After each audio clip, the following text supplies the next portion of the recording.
में दो पुलिस वालों को देखते हैं जो एक भयंकर मोटे आदमी को पकड़ रहे थे। लेकिन ये कोई आम इंसान नहीं है, ये छोटा टम्पू दीवारों पर चल सकता है और अपने वजन के हिसाब से इसकी फुर्ती कुछ ज्यादा नहीं हो रही। कुछ दिन पहले निक ने सोने से भरा एक बैग अपने घर के बगीचे में छुपा दिया था। वो अपनी खूबसूरत पत्नी जूलिया के साथ रहता है जो उसे बहुत प्यार करती थी। जूलिया के हिसाब से उसका पति एकदम ईमानदार पुलिस ऑफिसर है, लेकिन ईमानदार लोग बगीचे में सोना तो नहीं छुपाते। खैर निक ने भी ऐसा पहली बार किया है। उसे ये गड़बड़ घोटाला कुछ सही नहीं लग रहा था, तो उसने ऑफिस जाकर अपने पार्टनर बॉबी से कहा कि वो अपने हिस्से का सोना सरेंडर करने वाला है, लेकिन उसे चिंता करने की कोई जरूरत नहीं है क्योंकि वो उसका नाम नहीं आने देगा। इससे हमें पता चलता है कि निक के साथ इस हेरा फेरी में बॉबी भी शामिल था। तभी अचानक उन्हें ड्रग माफिया के ठिकाने की खबर मिली। वो तुरंत गाड़ी में उस जगह छापा मारने के लिए निकल पड़े, लेकिन मौका मिलते ही बॉबी ने निक को गोलियों से भून दिया क्योंकि वो नहीं चाहता था कि निक किसी को भी सोने के बारे में बताए। अचानक से निक की आंखें खुली और उसने महसूस किया कि उसके आसपास का समय रुक चुका था। बाहर जाने पर आसमान में बने एक बवंडर ने उसे अपने अंदर खींच लिया। वहाँ से निक न जाने कैसे मिल्ड्रेड नाम की एक औरत के ऑफिस में पहुँच गया। मिल्ड्रेड ने उसे बताया कि उसके स्वर्ग या नर्क जाने का फैसला अभी कुछ दिन बाद किया जाएगा क्योंकि अभी काफी लोग पहले ही लाइन में लगे हुए हैं। तब तक अगर वो चाहे तो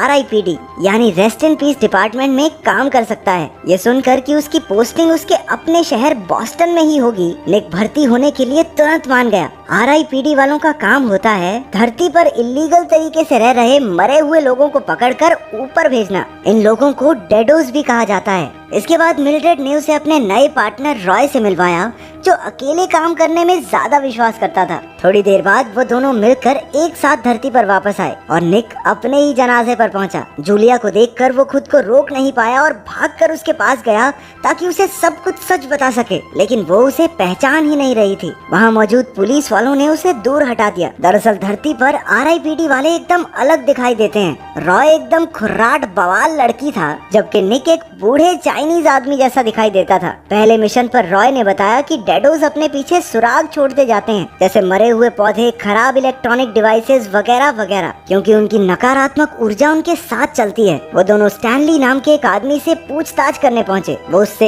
एक के बाद एक सवाल पूछते रहे और आखिरकार उसने अपना असली रूप दिखा ही दिया। निक उसे गिरफ्तार करने की कोशिश कर रहा था, लेकिन स्टैनली ने मौका देखकर उस पर हमला बोल दिया। इस सब में उसने अपना ही एक हाथ तक उखाड़ लिया। बाहर की तरफ भागते हुए वो सोने के टुकड़ों को निगलने लगा। निक ने उसे पकड़कर उसी के हाथ से उसे जबरदस्त चमाट दिए। उसके मुंह से निकले उन सोने के टुकड़ों को देखकर निक चौंक गया, क्योंकि ये टुकड़े एकदम वैसे ही थे जैसे उसने बॉबी के साथ मिलकर चुराए थे। मौका देखकर उस डेडो ने फिर से निक पर हमला किया, लेकिन रॉय ने अपनी बंदूक से उसे उड़ा दिया। इसके बाद वो निक को उसकी पहले दिन की बेकार परफॉर्मेंस पर चिढ़ाने लगा। गुस्से में निक ने उसे चलती हुई बस के आगे फेंक दिया। बाद में निक ने रॉय को समझाया कि उन्हें इस सोने के बारे में पता लगाना चाहिए, क्योंकि वो डेडो इसे बचाने की जी तोड़ कोशिश कर रहा था। अगले दिन रॉय निक को अपने एक डेडो खबरी एलियट के पास लेकर गया। निक ने उससे सोने के बारे में पूछा, लेकिन वो डेडो कहने लगा कि वो तो इस बारे में कुछ जानता ही नहीं। इसके बाद उन दोनों ने दूर से ही उस पर नजर रखने का प्लान बनाया। एलियट ने बॉबी को वो सोने का टुकड़ा पकड़ाया और वहाँ से निकल गया। अब इस केस में रॉय की भी दिलचस्पी बढ़ने लगी थी और वो दोनों मिलकर बॉबी का पीछा करते हुए निक के घर पर पहुँचे। इसके बाद बॉबी उनके गार्डन से वो सोने का बैग निकालता है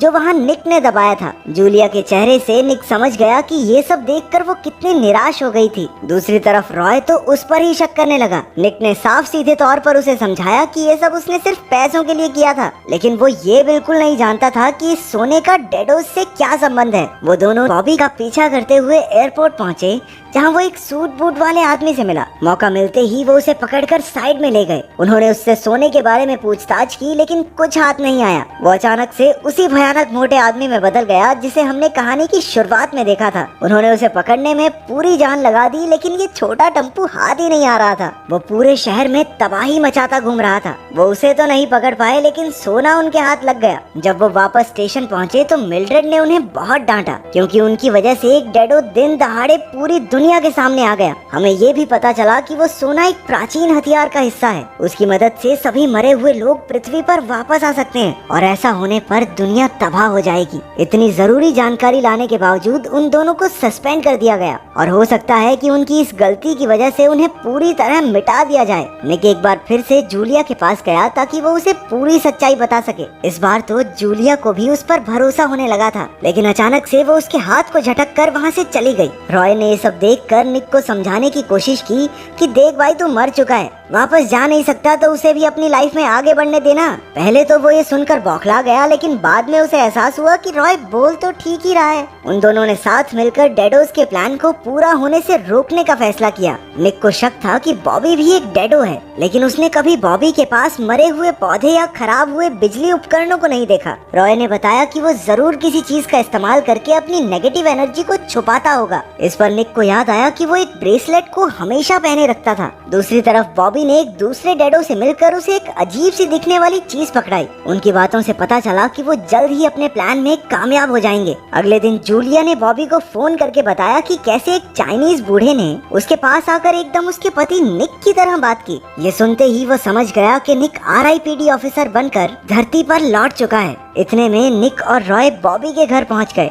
निक ने उस पर बंदूक तानकर कहा कि अपने ब्रेसलेट को निकाले। जैसे ही ब्रेसलेट हटा, उनके आसपास की चीजें सड़ने लगी। उसकी नेगेटिव एनर्जी इतनी ज्यादा थी कि उसने पूरे घर को बीच से फाड़ दिया। हैरानी की बात तो ये थी कि वो बड़े प्यार से उनके साथ स्टेशन चलने को तैयार हो गया। स्टेशन में और भी बहुत सारे डेडोस गिरफ्तार होकर आए थे। दरअसल ये उनका प्लान था ताकि वो स्टेशन में मौजूद सोने के टुकड़ों को वापस चुरा सकें। एविडेंस वाली तिजोरी खुलते ही बॉबी ने समय को धीमा करने वाले हथियार का इस्तेमाल किया, जिसे हमने बीती रात उनके पास देखा था। उसकी मदद से वो सारा सोना लेकर वहाँ से भाग निकले। रॉय ने गोली मारकर उस हथियार का असर खत्म कर दिया, लेकिन अब तो बहुत देर हो चुकी थी। डेडोस सरेआम गलियों में फिर रहे थे। बॉबी ने फोन पर मोटू चचा को बताया कि सारा सोना उनके पास आ गया है। उसका इशारा पाते ही बहुत से डेडोस उस रहस्यमय हथियार को बनाने में जुट गए। RIPD ऑफिसर्स और डेडोस के बीच जबरदस्त लड़ाई छिड़ गई। दोनों ओर से गोलियों की बौछार हो रही थी। अचानक आसमान में एक बवंडर बनने लगा, जिसे देखकर निक और रॉय समझ गए कि बॉबी उन्हें कहाँ मिलेगा।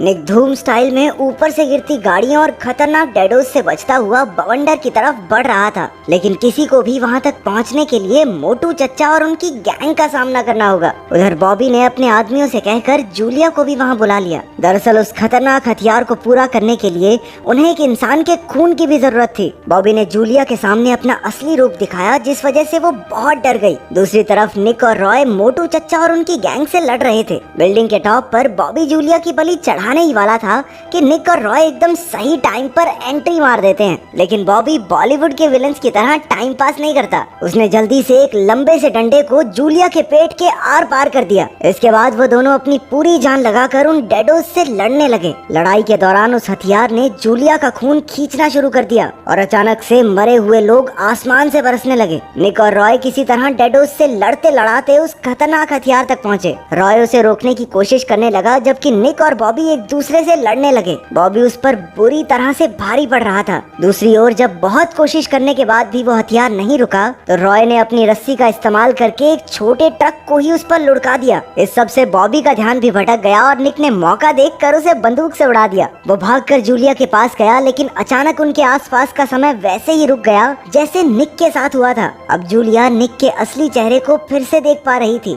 अपने प्यार को दिखाते हुए निक ने जूलिया को समझाया कि वो अभी नहीं मर सकती, उसे जीना होगा। वो उससे हमेशा प्यार करेगा, लेकिन वो चाहता है कि वो उसे भुलाकर अपनी जिंदगी में आगे बढ़े। कुछ समय बाद उसकी आंखें एक हॉस्पिटल में खुली। मिल्ड्रेड ने निक को भरोसा दिलाया कि जूलिया पूरी तरह ठीक हो जाएगी। कहानी के आखिर में हम देखते हैं कि अब उसे एक दूसरी पहचान दे दी गई थी। अब वो कोई चाइनीज